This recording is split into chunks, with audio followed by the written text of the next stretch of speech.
Este es el canal de la libertad, el de la justicia y la paz de nuestro pueblo, la señal de las leyes y la transparencia, Ventana de la Verdad, por la Venezuela que todos queremos, Capitolio TV. Muy buenas tardes.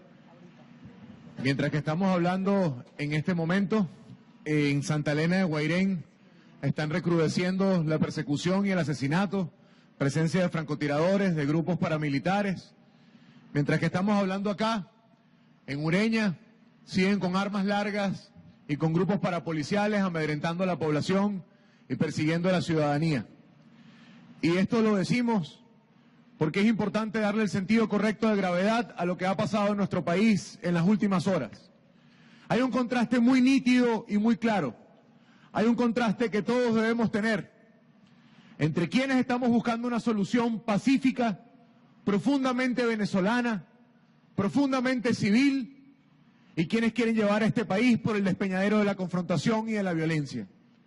Hay un contraste entre quienes hablamos de soluciones y quienes hemos entendido que a la par de la lucha política para que acabe la usurpación, también tenemos que construir soluciones humanitarias para atender a quienes menos tienen y quienes desde el poder, usurpándolo y aferrándose a él, quieren utilizar el fuego y las balas para intentar acabar con la esperanza de los venezolanos.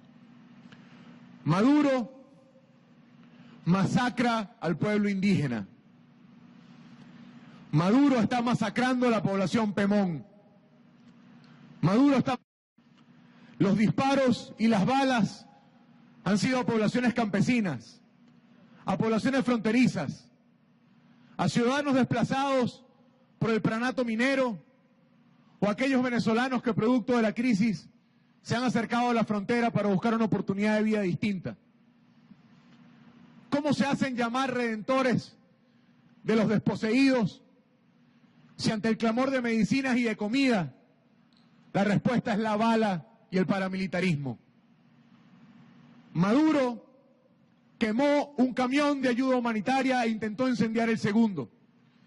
Y desde aquí nuevamente nuestro reconocimiento a esos cientos y miles de voluntarios que en todo el país se desplegaron, arriesgando su vida, arriesgando su integridad física para poder salvar ese camión de ayuda humanitaria, para poder resguardar los bienes, las medicinas, los alimentos, pero también para en el momento de confusión y desespero dar esas palabras de aliento, de confianza, de certidumbre.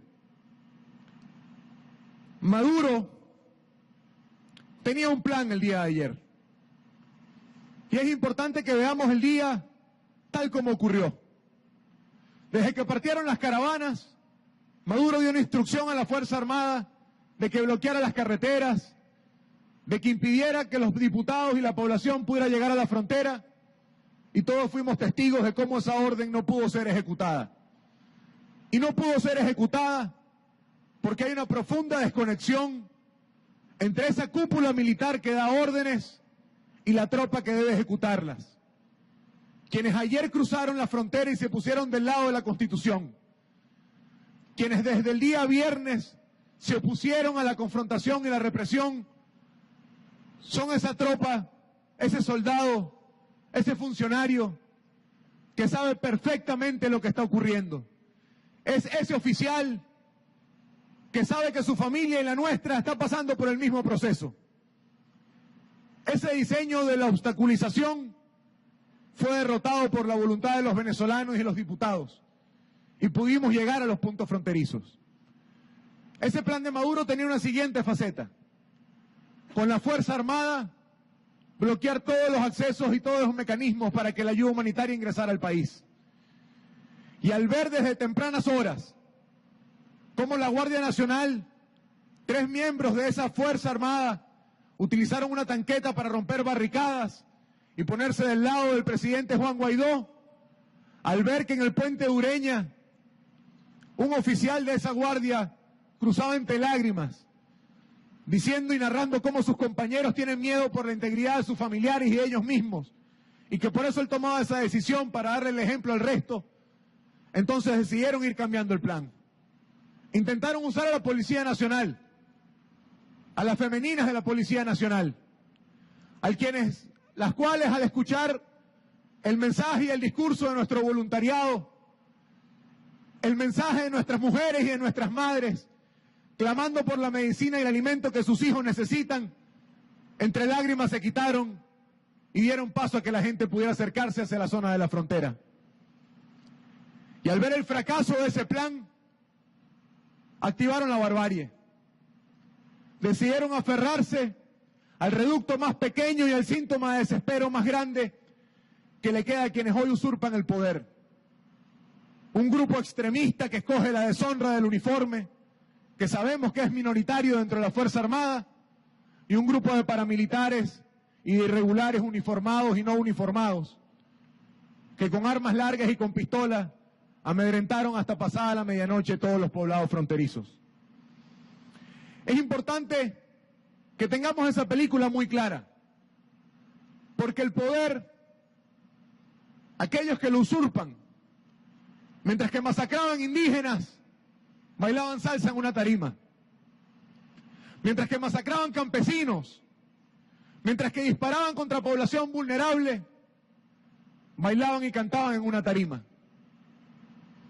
Señor Maduro, señor Jorge Rodríguez, ¿qué victoria celebran ustedes? Que en este país siga muriendo la gente porque no entra medicina y alimento, mientras que ustedes viven como unos reyes rodeados de privilegios. Celebran su victoria personal de sentirse como omnipotentes, mientras que las calles y las tierras originarias se bañaban de sangre del pueblo Pemón. Discúlpenos, pero nosotros no estamos dispuestos a convertirnos en lo que siempre hemos criticado. A su sonrisa y a su baile no le vamos a competir en la estrategia de los carómetros, porque de este lado hay conciencia humana. No podemos celebrar la muerte.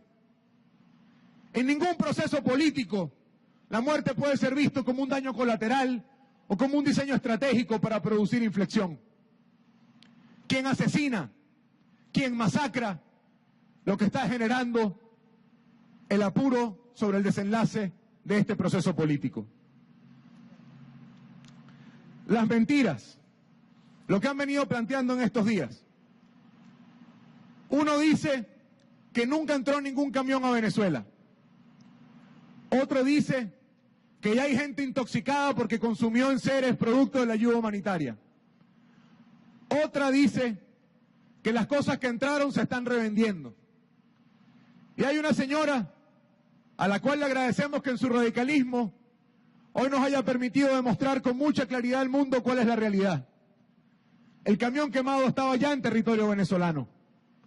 El camión que incendiaron ya estaba dentro del territorio nacional.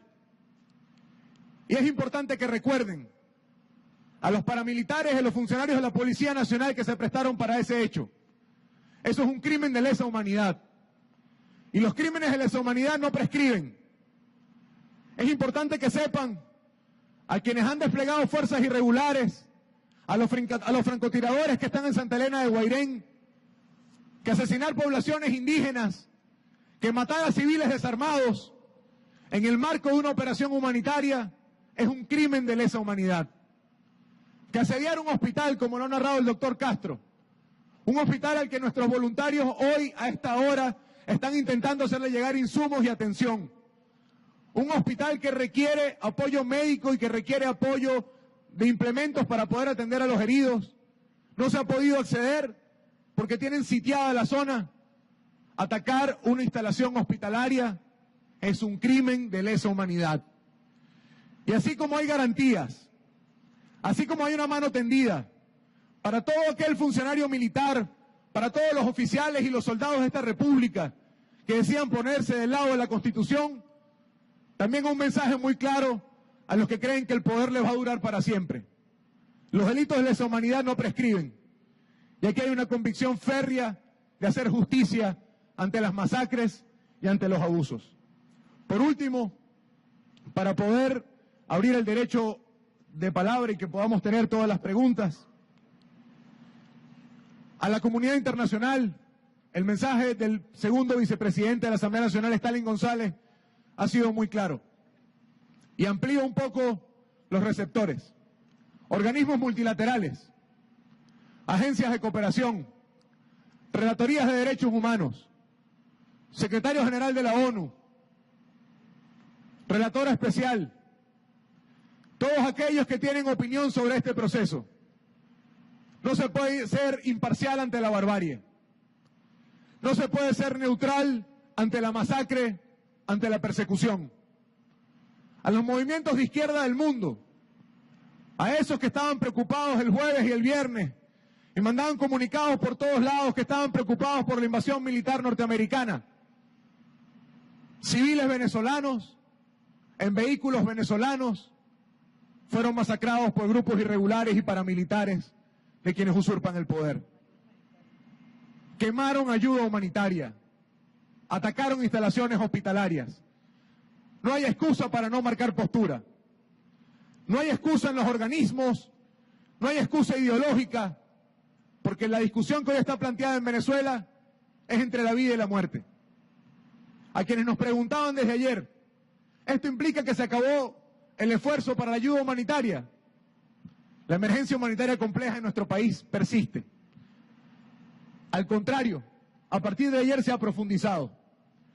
Y el trabajo de este equipo es redoblar los esfuerzos, replantear la táctica y poder hacer que la ayuda entre en la dimensión y en la escala que hace falta.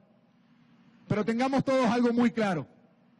Lo que ocurrió ayer en este país, el único derrotado del día de ayer es quien ha tenido que masacrar, quien ha tenido que quemar la ayuda y asediar hospitales para que no exista el contraste que todos los venezolanos hoy tenemos. El único obstáculo entre la solución y los problemas es una persona que usurpa el poder, es Nicolás Maduro. Nosotros vamos a estar haciendo las denuncias ante la Corte Penal Internacional, ante la CIDH, ante todos estos organismos, porque también es importante que todo el mundo tome una acción mucho más profunda y mucho más importante que la que han tomado hasta ahora. Por último, venezolanos, ciudadanos, hermanos, protagonistas de este movimiento, no tengan la menor duda de que esto que estamos viviendo es un desenlace. Y hoy estaríamos aquí con Julio Castro, con Daniel Aliendo, explicando cómo estamos atendiendo a las poblaciones en riesgo nutricional, cuáles son los primeros 4 hospitales a los que le llega el kit de emergencia, cómo estaríamos distribuyendo todo el auxilio alimenticio, cómo se atendía a la población indígena víctima del conflicto minero. Pero ellos escogieron el otro camino, el camino de bloquear, de masacrar y de incendiar.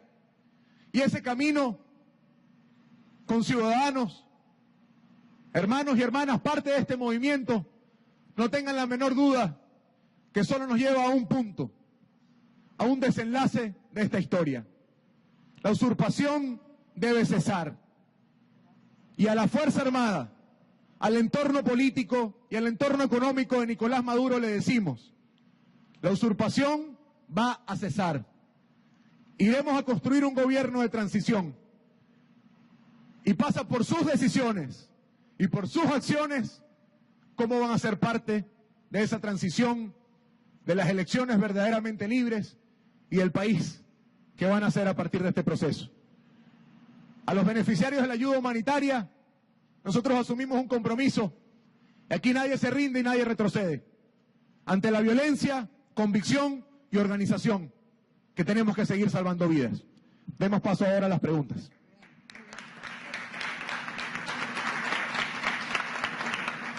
Buenas tardes.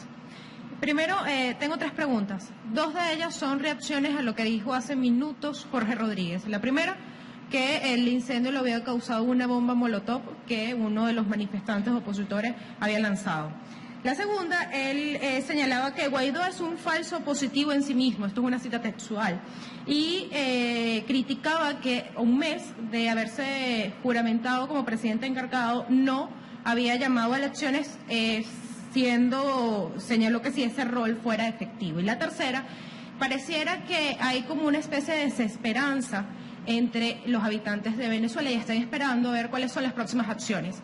El día de ayer se señalaba que se tenía que esperar los anuncios de Juan Guaidó, sin embargo no anunció próximas acciones, sino confirmó su presencia y su participación en la reunión de mañana del Grupo de Lima. Pareciera que se está poniendo todo en manos de la comunidad internacional. ¿Qué se va a hacer? ¿Cuáles son los próximos pasos sin depender de la comunidad internacional y ya en el territorio venezolano? Arranco por esto último. Si todo nuestro esfuerzo estaría en la comunidad internacional, esta rueda de prensa no fuese en Caracas. Aquí hay que entender que estamos combinando varios tableros. El tablero internacional, que tiene que hacer presión, al cual no ha sido un llamado al vacío el que ha hecho el presidente Guaidó. Creo que ha sido muy claro más bien en su mensaje. Nosotros estamos pidiéndole a la comunidad internacional que apriete más y que escale. Que a partir de ahora, y parte del ejercicio diplomático, es que la presión internacional también adquiere una nueva dimensión, entendiendo que a partir de ayer estamos en otra etapa. Pero también aquí adentro hay esfuerzo, y es la razón por la que estamos nosotros declarando de Caracas, y no escondidos, no enconchados, no clandestinos. Estamos aquí haciendo lo que tenemos que hacer, organizando nuestro voluntariado, dando certidumbre de que hay una ruta, y sobre todas las cosas, preparando para la presión interna que también hace falta, tanto en el tema humanitario como en el tema político, para que las cosas lleguen a donde deben llegar. Sobre el tema, bueno, ¿quién los entiende? Ellos primero no lo reconocen, después al otro día lo reconocen, un día no lo quieren nombrar, al otro día lo quieren nombrar, ahora quieren las elecciones ya mismo, y nosotros, Stalin lo ha dicho muchas veces, y lo repetimos, a esas elecciones vamos a llegar, pero hay un paso previo, que es el cese de la usurpación. A esas elecciones no vamos a llegar con Maduro en la presidencia y con Tibisay Lucena encabezando el CNE. Y eso es un mensaje que debe quedar muy claro para todos los venezolanos. A esas elecciones vamos a llegar. Y el día que tengamos esas elecciones, no es para intentarlo, no es para ver qué pasa, no es para ver si nos roban el voto. El día que lleguemos a esas elecciones, es porque producto de un proceso político, que es el plan que estamos llevando a cabo, iremos a votar para cerrar para siempre este ciclo. Cuando marquemos en esa máquina de votación, es el boleto de regreso de nuestra familia, es la medicina que llega al hospital y la comida que llega a los más pobres. Así que ante su maniobra, lo que le decimos, si tanto quieren elecciones, hay dos decisiones facilitas que pueden tomar. Váyanse de Miraflores y ahórrenle a este país la tragedia que están construyendo. Y señora Lucena, váyase del CNE y permita que haya un nuevo árbitro electoral para que el pueblo venezolano confíe en el voto. Lo tercero, paso positivo. Miren, yo los invito a que veamos esta foto de los paramilitares. A ver quién aquí está diciendo verdad o está diciendo mentira. Aquí ustedes pueden ver civiles armados, encapuchados en Ureña. Ese fue el orden público que tuvo ayer la usurpación. Esa fue la manera de tratar a civiles desarmados que intentaban ingresar a este país. Medicamentos, alimentos e insumos para los hospitales. Ellos siempre inventan. Y ellos lo que quieren es que caigamos nosotros en una guerra de lo que ellos han llamado la posverdad. Miren, el país está clarito, pana. El país está clarito. Ustedes pueden leer el Padre Nuestro y nadie les va a creer. Porque ustedes saben muy bien que este país entendió que a ustedes no les duele la vida de nadie. Lamentablemente la violencia de ellos ha generado un clima de inflexión en el mundo entero que ahora tendrá consecuencias. Y el alto mando, esas órdenes que dio Maduro, quiero que sepan todos que no van a quedar impunes. Por último, lo de la desesperanza, y damos paso a la siguiente pregunta. La esperanza no es solamente una emoción, la esperanza es una decisión de vida. Y los desenlaces contra las dictaduras no son fáciles. Las etapas finales contra las dictaduras no son un parque de diversiones. Esto es un camino complicado. Y como decía Martin Luther King, la historia no se escribe en línea recta. La historia siempre tiene zigzags, pero siempre llegan a donde deben llegar. El bien siempre triunfa sobre el mal. Y aquí no va a ser distinto. Siguiente pregunta. Muy buenas tardes. Justamente en ese ámbito de la organización, el voluntariado, en algunos puntos, sobre todo los que lograron cruzar a Cúcuta y no se podrían regresar, estaban pidiendo mayor organización y contacto con los dirigentes. ¿Cómo van a hacer para justamente lograr trabajar con los que quedaron del otro lado de la frontera y no se han podido regresar? Y para los que están en Ureña y de este lado de Táchira también y en Santa Elena, para mantener justamente esa presión de la que usted habla, cómo retomar el contacto con la gente que quiere seguir apoyando esta iniciativa. También justamente con las declaraciones de Jorge Rodríguez, él hablaba en principio que no había nada en los camiones, pero después decía que si había algo debía ser Guaidó, debía ser los presidentes de Colombia, el presidente Piñera, los que tenían que pagar ante las instancias internacionales que le responden. Mire, empecemos por lo último, que además tiene mucho que ver con como ese ladrón que se roba la cartera y grita "lleva el ladrón", ¿no? Ellos saben muy bien lo que significa la raya que cruzaron ayer. Ellos saben lo que significa convertirse en delincuentes de lesa humanidad. Y ellos saben muy bien, y lo digo por el entorno político, que quienes tomaron esas decisiones se han convertido en individuos que van a ser juzgados dentro y fuera del país por las decisiones que han tomado. Sobre el apoyo de los presidentes y la presencia de los presidentes que me preguntaba Mardoley, nosotros queremos reconocer la valentía del presidente Piñera, del presidente Duque, del presidente de Paraguay, pero también el acompañamiento que desde tempranas horas ha dado la Unión Europea, ha dado Estados Unidos de Norteamérica, que mañana nos va a dar el Grupo de Lima. Esta es la coalición internacional más grande que se ha construido desde la Segunda Guerra Mundial, y esa coalición va a seguir presionando y haciendo lo que tiene que hacer.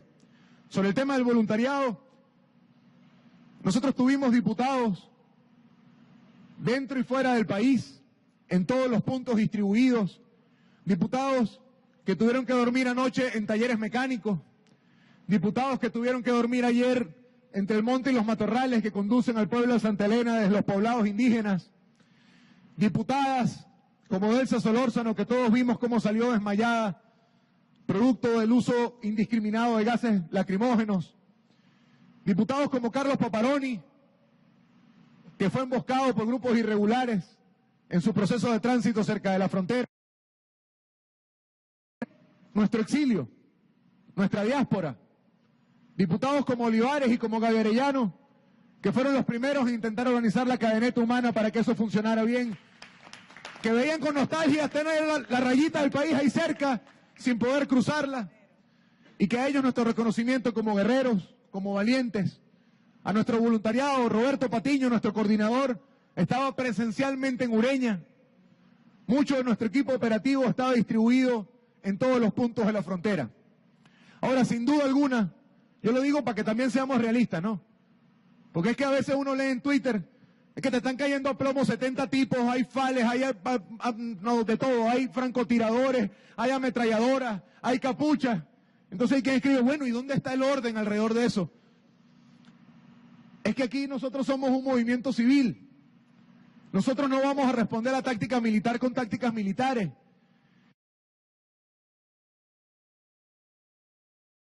Y es normal que en un estado de conmoción, ante el uso absoluto de la fuerza bruta para masacrar y para destruir ayuda humanitaria, se genere un escenario de caos diseñado por quien usurpa el poder. Ahora, también ponderemos el control político de este lado. ¿Cómo hubiese sido el resultado de eso si no hubiese control político sobre nuestra base, nuestro voluntariado y nuestros activistas? Si ahí no hubiese una decisión absolutamente comprendida de que nuestra lucha es no violenta, es pacífica y no confrontacional, ¿cómo hubiese sido eso? Pero además veamos el país. 50 movilizaciones, de las cuales 21 llegaron a cuarteles militares. En Caracas, Juan Andrés Mejía estuvo 4 horas en los alrededores de La Carlota. Miren, es que ni con una llave le dieron una reja de la base aérea. Porque hay convicción. Porque así como la diputada Pichardo le ha tocado muchas veces desde la Comisión de Justicia y Paz mandar mensajes, ayer nuestro movimiento civil y nuestros diputados lo hicieron a lo largo y ancho del territorio y también fuera de la frontera. Pero no nos caigamos en engaño. Ante la violencia y la brutalidad, es normal que hayan imágenes de conmoción y de desorden. Y es por eso que nosotros le damos el sentido de gravedad a lo que ha ocurrido. porque han cruzado una línea más, Mardoley. Ya no es una lacrimógena contra una protesta que intenta llegar al oeste de la ciudad. Es una bala en la cabeza de un pemón. Ya no es la respuesta desproporcionada de una ballena contra unas señoras en el Boulevard del Cafetal o en el Trigal en Valencia. Es que quemaron un camión con medicinas y con alimentos que venían en un convoy humanitario. Y pongamos las cosas en la dimensión correcta. Porque si no vemos esto en la dimensión correcta, la estrategia de desesperanza gana espacio. El único que está derrotado hoy es el que solo le queda la fuerza bruta de los irregulares para intentar detener un movimiento que está absolutamente convencido. Pero también una reflexión. ¿Por qué ayer de las 50 movilizaciones solo hubo incidente en 9? Y de esas 9 fueron en su mayoría con grupos paramilitares. Hagan un paralelismo con el 2017. Muchos de los que están aquí nos acompañaron en ese movimiento popular. ¿Cuándo ustedes habían visto que habíamos estado alrededor de la Carlota tanto tiempo? Hay una procesión que va por dentro en la Fuerza Armada. Y lo que han hecho ayer solamente acelera que esa procesión tenga mayor expresión. Cuando terminamos la última declaración aquí, iban apenas un poco más de 40 militares que habían dado el paso a ponerse del lado de la Constitución. A esta hora son más de 100. Y eso sigue. Pero no solo sigue el que cruza la frontera, también sigue el que produce reflexión en el cuartel. Y a ese hermano en armas, a esa hermana en armas, es hora de derrotar el miedo. Sabemos que temes por tu familia, porque sabes lo que le han hecho tus compañeros. Sabemos que temes por tu integridad, porque sabes lo que ha pasado en el DIGESIN. Pero si por un segundo se detienen y se miran los unos a los otros y se escuchan, se van a dar cuenta que los que quieren que esto cambie dentro de los cuarteles son muchos más que los poquitos que persiguen y que dan órdenes. Así como este país reconoció que somos una mayoría y como mayoría debemos actuar, es importante que en el cuartel también se entienda que Maduro está solo, que ya no tiene gente y que solo espera contar con tus armas y con tu poder de acción y de fuerza para mantenerse en el poder. No se lo permitas. Siguiente pregunta. Buenas tardes, diputado. 2 precisiones. Saber a esta hora con claridad cuál es el estatus de la carga que entró por la frontera con Brasil ayer muy temprano. Saber si estaba bajo resguardo y cuál es su situación en este momento. Y también precisar dónde se encuentra el barco que zarpó desde Puerto Rico. Entendemos que al final de la tarde de ayer se tomó la decisión de que se devolviera. Al parecer había pasado la noche en Bonaire. Quisiéramos saber si se mantiene allí y si tiene previsto volver a zarpar en las próximas horas.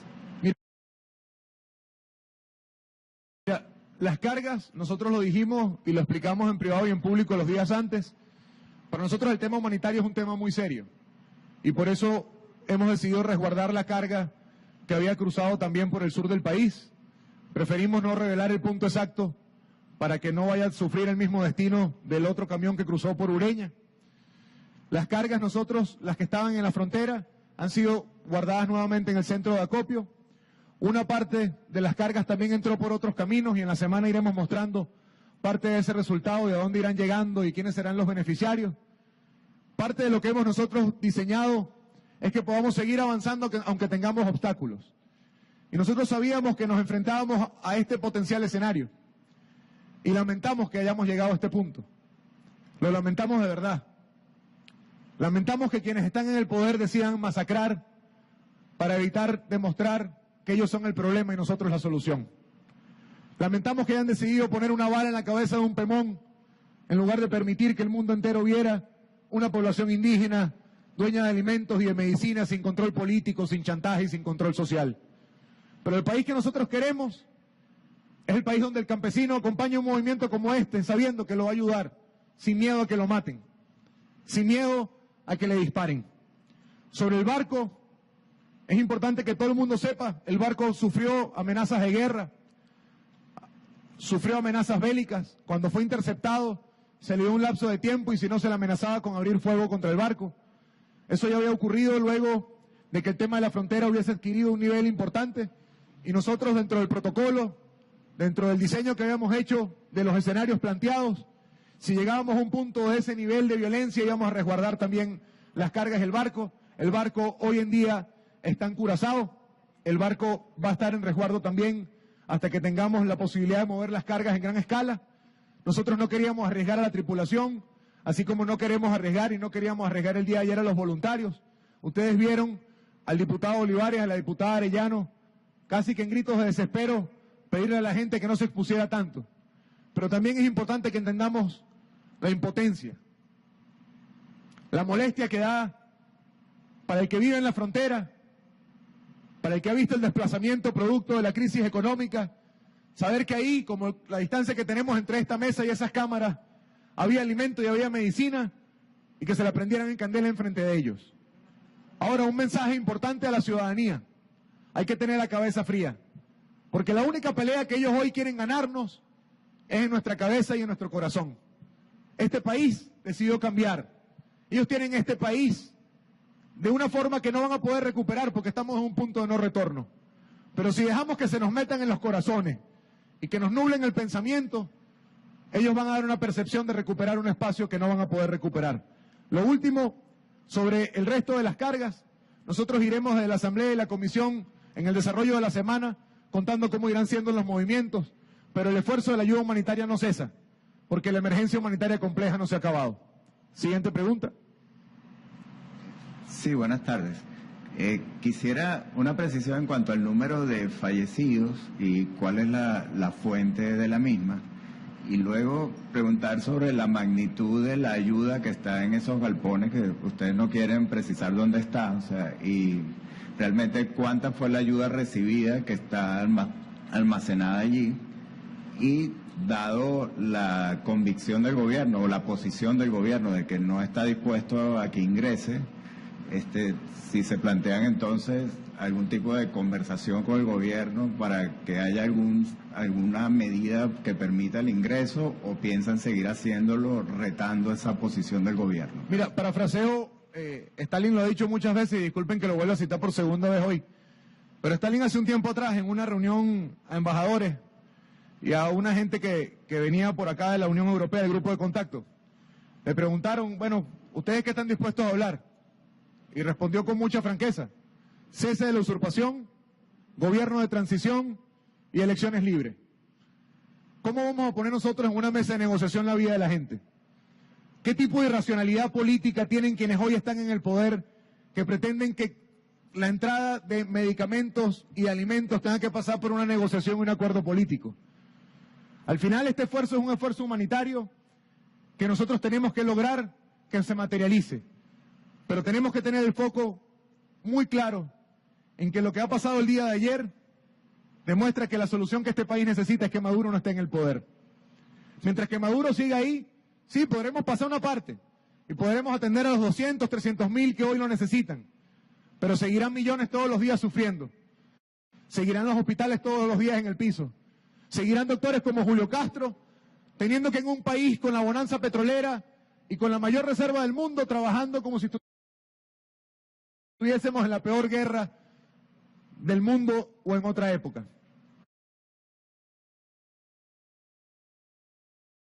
Y por eso para nosotros no está en negociación hablar con el gobierno de cómo entra o no entra, porque ellos usurpan un poder.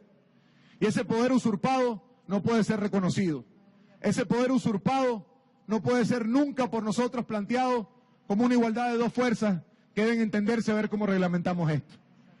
Lo ha dicho nuestra directiva, lo ha dicho Stalin, a los países que promueven los mecanismos de solución política, bienvenidos los mecanismos de solución política, pero basta de neutralidad, porque la neutralidad en tiempos de opresión solamente ayudan al opresor, y por eso hay que tomar decisiones. Sobre los números, según Provea, han sido 8 los asesinados. Tenemos informaciones cruzadas. Santa Elena de Guairén no solamente es lejos geográficamente, es complicada la comunicación, ustedes lo saben bien, pero las cifras, está sitiado además el pueblo. Yo quiero que eso nos quede a todos muy claro. Nuestras tierras ancestrales de la población Pemón hoy están sitiadas por paramilitares y un grupo de extremistas de la Fuerza Armada que está escogiendo la deshonra del uniforme. Y entendiendo que eso es así, tenemos información que va desde los 14 hasta los 25 asesinados en la población Pemón, pero nosotros queremos confirmarlo, y hasta que no tengamos de viva voz de nuestros indígenas, de nuestros aborígenes, la información completa, nosotros no queremos terminar de dar la confirmación completa. En el informe de la OEA que publicó ayer Almagro y que el día de mañana también será discutido en el Grupo de Lima, habrá mayor detalle y profundización sobre todo este tipo de cosas. Si hay alguna otra pregunta, la verdad, yo estoy dispuesto a que respondamos más, para que se aclaren las dudas. Faltó responderte algo, ¿verdad? El contenido de la ayuda que están los galpones. Mira, son 2 camiones que pasaron por el sur. Esos 2 camiones representan una carga de aproximadamente 50 toneladas. Esos 2 camiones del sur tienen el mismo protocolo y los mismos contenidos que el que venía por la frontera con Táchira y Cúcuta. Eran fundamentalmente suplementos nutricionales, insumos médicos y auxilio alimenticio. En este caso había también una carga importante de kit de higiene y purificación de agua para las poblaciones indígenas. Ustedes saben muy bien que el arco minero ha destruido el ecosistema y todo el sistema ecológico, valga la redundancia, del sur de nuestro país. Y por eso lamentamos mucho que hoy no podamos tenerlo donde debe estar, pero decidimos resguardarlo y no publicar el sitio para que eso no sea también un objeto de algún acto vandálico. Buenas tardes, diputado. Quisiera hablar sobre lo que comentaba hace minutos sobre la importancia de la conducción política que se ha hecho este fin de semana en Caracas ante la ausencia de Juan Guaidó. Él va a estar mañana en el Grupo de Lima, en la reunión del Grupo de Lima. ¿Ustedes tienen previsto cuándo podría regresar Juan Guaidó a Venezuela? Si estamos hablando de un corto plazo, un largo plazo, o si es que tiene previsto regresar. Te puedo decir que no está previsto. No está previsto un presidente en el exilio, no está previsto un gobierno republicano como el español en la dictadura de Franco. Guaidó no corre. A Guaidó le amenazaron de que él no pueda salir del país porque le iban a meter preso. Guaidó va a volver a entrar. Porque nosotros hemos entendido que la única forma de predicar en política es con el ejemplo. La conducción que se pudo hacer aquí ayer, la conducción de Mejía, la responsabilidad que tiene Stalin en nombre de toda la Junta Directiva aquí en Caracas, tiene que ver fundamentalmente con que la única manera hoy de liderar es con presencia, es con ejemplo, es con claridad, es con franqueza. Juan ayer terminando la rueda de prensa con los presidentes, dijo muy claro que él vuelve. Lo que está ocurriendo entre hoy y mañana es un presidente en ejercicio de sus funciones, utilizando sus competencias de representación internacional, participando en el foro de nuestros aliados regionales, en los aliados más importantes que tenemos, en nuestros vecinos más cercanos, en esa América Latina que agradecemos que actúa como un bloque y que a partir de la reunión de mañana con el Grupo de Lima, con el vicepresidente Mike Pence y de conversaciones que tendrá también con países miembros de la Unión Europea, iniciará su retorno para ejercer desde acá y desde aquí seguir empujando la presión que hace falta. Sobre el liderazgo yo quiero reconocer, a mí en lo personal me correspondió estar acá todo el día, pero tanto Stalin como Adriana, como Mejía, bueno, Julio, Lilian, Daniel y yo sí estuvimos en este espacio todo el día porque nos correspondía la tarea, pero aquí hay un liderazgo colectivo, un liderazgo amplio, un liderazgo unitario, un liderazgo cohesionado. Aquí todo el mundo empuja en una sola dirección y esa dirección política se mantiene, esa dirección política está en ejercicio y está en absoluta coordinación con quienes están en el exilio, con quienes se movieron a las regiones, con quienes estuvieron en cada uno de los puntos, y así seguirá ocurriendo. A quienes desde la usurpación del poder intentan también hacer divisiones, ni lo intenten. Aquí todos entendemos con mucha claridad que aquí estamos todos juntos, porque solamente juntos podemos salir de esto. Que aquí no hay hora de popularidad, de cálculo chiquito, de foto bonita, que aquí el único objetivo, el único resultado que este país espera de nosotros, y que nosotros estamos dispuestos a darle, es un gobierno distinto al que hoy usurpa el poder y encabeza Nicolás Maduro. Tú tenías una pregunta más y con eso cerramos. ¿Tienes alguna actividad para mañana, esta semana, alguna actividad de protesta, alguna manifestación? Voy, y aquí la otra y la... Sí, diputado, yo quería preguntarle, llama la atención que el discurso de Guaidó cambió desde los últimos días hasta ayer. Guaidó ayer dice que todas las opciones están puestas sobre la mesa alineándose al discurso de Donald Trump. Entonces, con esto que dice Guaidó, ¿estaría la Asamblea Nacional en disposición de activar el artículo 187, numeral 11, en el cual se pide ayuda militar internacional? Solo eso. Gracias. Empiezo por aquí, voy para esa que es una de esas rectas para los codos. Sobre el tema de actividades y de movilización, lo primero que estamos haciendo nosotros es todo el registro de incidencias. Lo más importante que hay que hacer ahorita es elevar todas las denuncias. La diputada Pichardo tiene un mandato por la comisión de la cual es miembro de tener reunión con todas las organizaciones indígenas y de derechos humanos. El doctor Julio Castro, que es parte del equipo técnico, junto con el voluntariado, está haciendo todo el levantamiento de lo que ha venido ocurriendo en temas de incidencias, pero también generando acción hacia las zonas afectadas. En este momento tenemos grupos de voluntarios intentando llegar a Ureña, a San Antonio, a Santa Elena de Guairén, intentando superar el bloqueo de los grupos irregulares para atender a las poblaciones. El diputado Mejía, que encabeza el programa del Plan País, tiene también una tarea de cómo se inserta todo este proceso en la explicación de la Venezuela del futuro. Y el diputado González, que es parte de la Junta Directiva, todo el día de hoy y el día de mañana le corresponde un trabajo muy arduo de interacción con el cuerpo diplomático, de traducción de lo que está ocurriendo, de que todo el mundo pueda tener el mismo análisis, el mismo informe de lo que está ocurriendo y de lo que ha ocurrido en las últimas horas en nuestro país. Sobre lo que planteaban, que Juan cambió el discurso, es que lo de ayer fue muy grave. Y a lo de ayer no se le podía responder con carómetro, con canto de victoria, que lo de ayer no era un día de elección. Lo de ayer no estaba planteado para que una fuerza ganara y otra saliera derrotada. Lo de ayer no estaba planteado como un solo día, porque lo dijimos una y otra vez. Nuestro objetivo no es que la ayuda humanitaria pase una vez y eso se acabe ahí. Es que exista un canal humanitario que permita que de forma recurrente atendamos a la población y podamos ir ampliando la base de cobertura. Pero la gravedad de lo que ocurrió ayer obliga a cambiar también el tono del mensaje. No es solo la motivación, no es solo la construcción de esperanza. Es entender que ayer se cruzaron límites, que ayer se atacó un convoy humanitario, que ayer se asediaron hospitales, que ayer se masacró a una población indígena. Y entender esa gravedad también implica entender que nos corresponde incrementar los niveles de presión. Nosotros reiteramos, nuestra ruta es el cese de la usurpación, gobierno de transición y elecciones libres.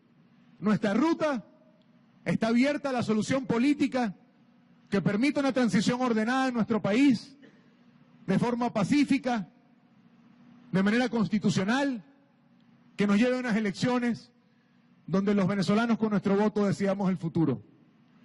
Quien tiene la pelota hoy en su cancha, quien hoy está decidiendo cómo quiere que sea el último capítulo de esta historia, es quien usurpa el poder.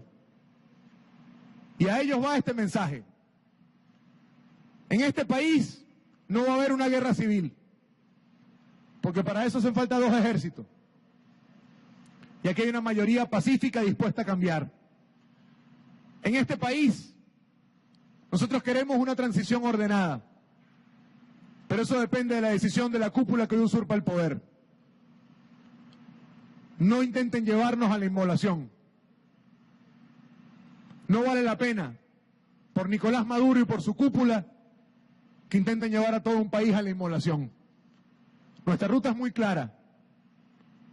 Y en esta ruta no estamos dispuestos ni a asustarnos ni a retroceder.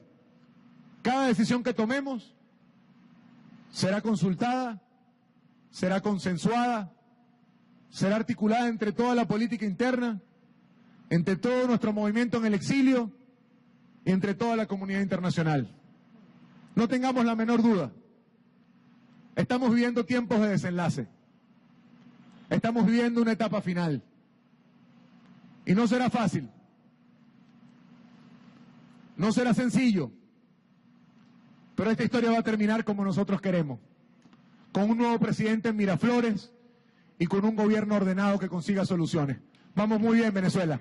Que nadie se rinda, que nadie se asuste y que nadie retroceda, porque este país es nuestro. Muchísimas gracias y buenas tardes. Este es el canal de la libertad, el de la justicia y la paz de nuestro pueblo. La señal de las leyes y la transparencia. Ventana de la verdad. Por la Venezuela que todos queremos. Capitolio TV.